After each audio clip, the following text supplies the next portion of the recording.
Tu veux étudier en France, alors tu dois absolument connaître ces termes. Sinon, tu seras complètement perdu.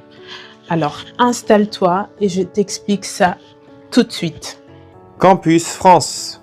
Campus France, c'est l'institution, ou du moins la plateforme officielle pour ton admission et ton visa étudiant. C'est le premier filtre et oui, c'est obligatoire. Projet d'études. Ton projet d'études, c'est ton plan logique.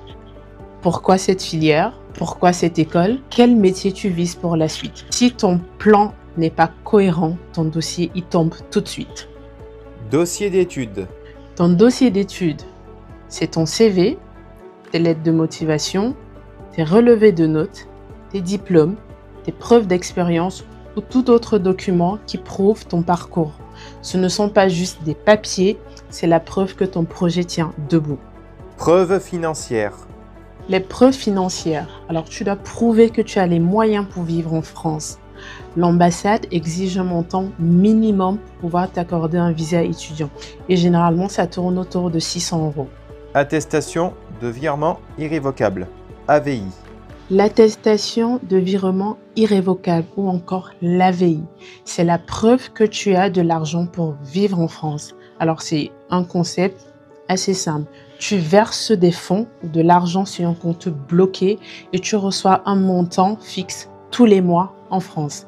C'est la preuve numéro 1 que l'ambassade préfère pour tout ce qui concerne les preuves financières pour toute demande de visa étudiant.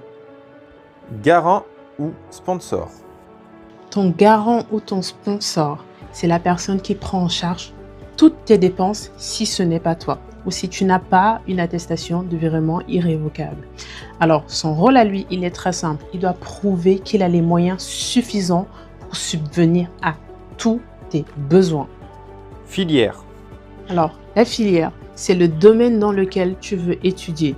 Par exemple, dans la santé, dans l'informatique, le marketing, le commerce. Autant d'exemples possibles. Formation.